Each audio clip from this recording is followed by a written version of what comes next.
কাশ্মীরের শহীদ ঝন্টু আলী শেখের বাড়িতে পৌঁছলেন নওশাদ সিদ্দিকী। শোকস্তব্ধ পরিবারকে সান্ত্বনা বিধায়কের। কাশ্মীরের শোপিয়ানে জঙ্গিদের সঙ্গে লড়াই করতে গিয়ে শহীদ হলেন পশ্চিমবঙ্গের নদিয়া জেলার পাথরঘাটা গ্রামের সেনা জওয়ান ঝন্টু আলী শেখ। দেশের জন্য এই আত্মবলিদানে শোকস্তব্ধ গোটা গ্রাম, গর্বিত রাজ্য। আজ শহীদ ঝন্টু আলী শেখের বাড়িতে পৌঁছন আইএসএফ বিধায়ক নওশাদ সিদ্দিকী। তিনি দেখা করেন শহীদ জওয়ানের অসুস্থ মায়ের সঙ্গে, কথা বলেন পিতা, স্ত্রী ও সন্তানের সঙ্গে। পরিবারকে সান্ত্বনা দিয়ে পাশে থাকার আশ্বাস দেন বিধায়ক। নওশাদ সিদ্দিকী বলেন, ঝন্টু আলী শেখ আমাদের বাংলার গর্ব। দেশের জন্য তার এই আত্মত্যাগ ভোলার নয়। শহীদ পরিবার যাতে যথোপযুক্ত মর্যাদা ও সাহায্য পায় সেটা নিশ্চিত করতে আমরা সব রকম ভাবে পাশে আছি। স্থানীয় মানুষও ঝন্টুর আত্মবলিদানে শোকাহত হলেও তার বীরত্বের জন্য গর্বিত। গ্রামের তরুণদের মধ্যে দেশপ্রেম উদ্বুদ্ধ হওয়ার আলো ছড়িয়ে দিলেন শহীদ ঝন্টু আলী শেখ। উদ্ধার কাজ, সেবাই কাজে কাশ্মীরবাসী 370 বিলুপ্তির পরে কি এই ছবি বদলে যাওয়া কাশ্মীর ছবি প্রস্তুতি? দেখো, যতই অমিত শাহজি, যতই মোদীজি, যতই বিজেপি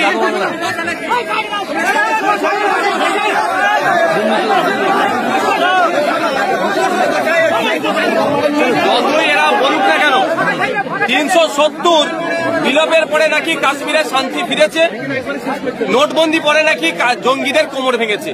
দুর্ভাগ্য আমাদের, গত 2 দিন আগে যে বর্বরোচিত আক্রমণ হয়েছে, সন্ত্রাসবাদী আক্রমণ হয়েছে, সেটাকে আটকাতে এই মোদী, অমিত শাহজির দ্বারা যে বিজেপি সরকার চলছে সম্পূর্ণরূপে ব্যর্থ হয়েছে। কাশ্মীরের মানুষ রাস্তায় নেমেছে, যে সন্ত্রাস সংগঠিত হয়েছে এর বিরুদ্ধে নেমেছে। এটা আমাদের প্রত্যেকের জন্য একটা পজিটিভ। গত 35 বছরে যেভাবে কাশ্মীরের মানুষ বন্ধ আমরা অনেক দেখেছি, কিন্তু সাধারণ পর্যটকের উপরে যেভাবে হামলা হয়েছে, যেভাবে সন্ত্রাস সে আক্রমণ হয়েছে, এর প্রতিবাদে যেভাবে রাস্তায় নেমেছে, এটা আমাদের প্রত্যেককে কিন্তু ভাবাচ্ছে। কিন্তু দুর্ভাগ্যের বিষয়, এই হামলাকে কেন্দ্র করে ধর্মীয় বিভাজনে ব্যস্ত কেন্দ্রের বিজেপি সরকার যেমন, এবং বিভিন্ন জায়গায় বিজেপিরা। কিন্তু সাধারণ মানুষকে এই প্রশ্ন তোলার মাইন্ডকে ডাইভার্ট করে দিচ্ছে যে ওখানে বিভিন্ন লেয়ারের সিকিউরিটি থাকে। তারপরেও কিভাবে দীর্ঘক্ষণ ধরে ওখানে সন্ত্রাসী কার্যকলাপ চালালো ওই সমাজ বিরোধীগুলো, মানবতার বিরোধী খুনিগুলো। ওই খুনিগুলোকে খুঁজে বার করতে হবে। সে পাকিস্তানে যে লুকোক আর আফগানিস্তান আর আমেরিকায় একটা খুনি না ছাড় পায়। যে খুনির মধ্যেই 25-এর উপরে আমার ভাইকে খুন করেছে, আমার এক ভাই ঝন্টু ভাইকেও যারা খুন করেছে, একটাও না ছাড় পাই। খুঁজে বার করে 56 ইঞ্চি অনেক গল্প শুনিয়েছি। এবার সময় এসেছে সত্যিকার 56 ইঞ্চি না 16 ইঞ্চি তার প্রমাণের খুঁজে বার করতে হবে। একটাও না ছাড় পায়। কিভাবে আসলো, কাদের সহযোগিতা পেল? কারণ এরা আপনার সীমান্ত থেকে যথেষ্ট দূরে ওই জায়গাটা পেহেলগাঁও। ওই পেহেলগাঁওতে বছরে বিভিন্ন সময়ে প্রচুর টুরিস্ট যায়। আমরা কাশ্মীরে যতটুকু জানি, আমরা কি দেখি যে 5 মিটার 10 মিটার ছাড়া ছাড়া আর্মি থাকে, সেনা থাকে। তাহলে দীর্ঘক্ষণ ধরে অপারেশন চালালো, কোন সেনা ছিল না। এবং শুধু আমার কথা নয়, আমি ভিডিও আপনাদের মাধ্যমেই দেখছিলাম, একজন দাবি করছে যে তার ভাই দীর্ঘক্ষণ ধরে গুলি খেয়ে পড়ে আছে ট্রিটমেন্টের জন্য, বা ওখানকার প্রশাসনের থেকে এসে পৌঁছানি প্রায় আধ ঘন্টা 45 মিনিট, কেউ বলতে 1.5 ঘন্টা পরে আসছে।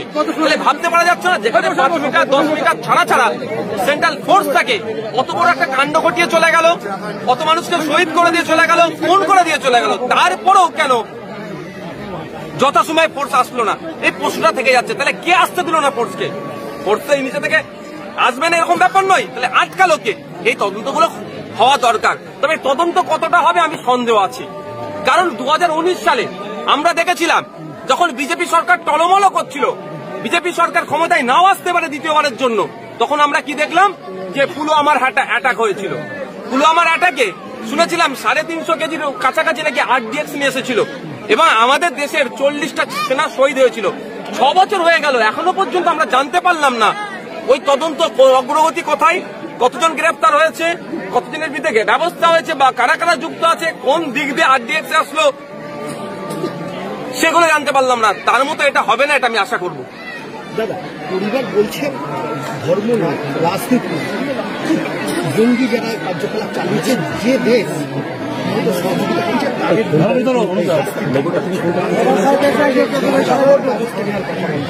পরিবারের যে কথা বলেছেন, আমি পরিবারের কথার উপরে কথা বলবো না।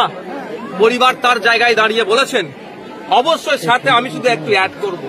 প্রথম কথা হচ্ছে যারা এই জঙ্গি কার্যকলাপের প্ররোচনা দিচ্ছে তাদেরকে খুঁজে বার করে ছাড়লে হবে না। কোন দেশ থেকে হচ্ছে, কি দেশের মাটি থেকে কেউ যোগান দিচ্ছে সেটাও খুঁজে বার করতে হবে। সেটা দ্বিতীয় কথা যেটা হচ্ছে যে অনেক পরিবারের লোক তার জায়গা থেকে ঠিক বলেছে রাজনীতি করার সময় নয়। আমি একজন রাজনৈতিক নেতা হিসেবে বলতে পারি এখনই সরকারকে চেপে ধরার সময়, যে এর পরে না কোনো ঘটনা ঘটে।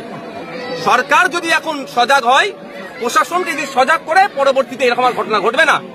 আর না হলে কোন জায়গায় আপনার পর্যটন কেন্দ্রে যাবে, এই ধরনের লাশ হয়ে ফিরে আসবে, এটা তো মেনে নেওয়া যায় না। আমাদের নাগরিকের উপরে আক্রমণ হয়েছে। আমি তো প্রশ্ন সরকারকে করব, আমি তো বিরোধীদেরকে করতে পারি না, সাধারণ মানুষকে করতে পারি না, মিডিয়াকে তো করতে পারি না। আমি প্রশ্ন করবো সরকারকে, আপনি ব্যর্থ হয়েছেন, এই ব্যর্থতার দায় আপনাকে স্বীকার করতে হবে এবং ইনশিওর করতে হবে আগামী দিনে এটা হতে দেব না। তখনই আপনার কথাটা ইনশিওর হিসাবে আমি ধরবো, যখন যারা এই কাণ্ডের সাথে যুক্ত সে পাকিস্তানের অলিতা গলিতে ঢুকে থাকলে তাকে খুঁজে বার করে আনতে হবে, কোনো ছাড় হবে না।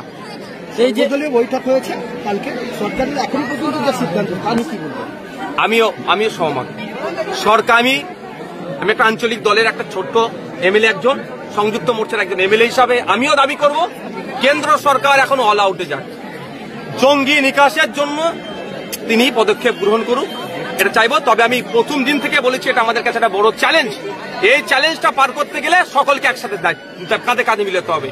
সকলকে কাঁধে কাঁধ মিলিয়ে চ্যালেঞ্জ হচ্ছে ভারতবর্ষ থেকে, দেশ থেকে সন্ত্রাসবাদকে নির্মূল করতে হবে। এই যে অভিযোগ উঠছে যে আদানি পোর্ট থেকে এই যে জঙ্গিদের সহযোগিতা করা হয়েছে, অভিযোগ উঠছে, এটা একটা ভয়ঙ্কর অভিযোগ আমি দেখছিলাম মিডিয়ার মাধ্যমে। এটা হওয়া দরকার, তদন্ত হওয়া দরকার।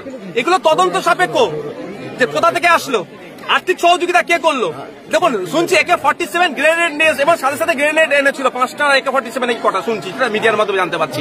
ওগুলা ছোট পিস্তল নয় তো, ব্যাগের মধ্যে পকেটের মধ্যে ঢুকিয়ে নিয়ে চলে আসবে।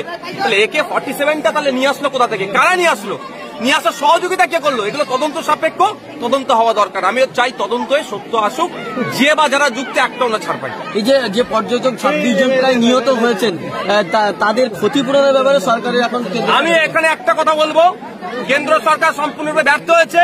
কেন্দ্র সরকারকে পর্যাপ্ত পরিমাণে ক্ষতিপূরণের ব্যবস্থা করতে হবে এবং সাথে সাথে যে পর্যটকগুলো ওখানে গিয়ে শহীদ হয়েছে, যাদেরকে খুন করেছে, তাদের পরিবার পিছু একটা চাকরি দিতে হবে। এবং আমার ঝন্টু ভাইয়ের ছেলে আছে, একটা মেয়ে আছে, ঝন্টু ভাইয়ের পরিবারকে চাকরি সহ ছেলেটি যে IAS হওয়ার যে স্বপ্ন দেখেছে, সরকারকে সম্পূর্ণ দায়িত্ব নিয়ে IAS করার ব্যবস্থা করতে হবে। আর সরকার যদি দায়িত্ব নিতে ব্যর্থ হয়, আমি এখানে সে কথা দিয়েছি, গ্রামের মানুষের সহযোগিতা নিয়ে আমরা ছেলেটিকে IAS হওয়ার জন্য সর্বোচ্চ সহযোগিতা করবো। Thank you.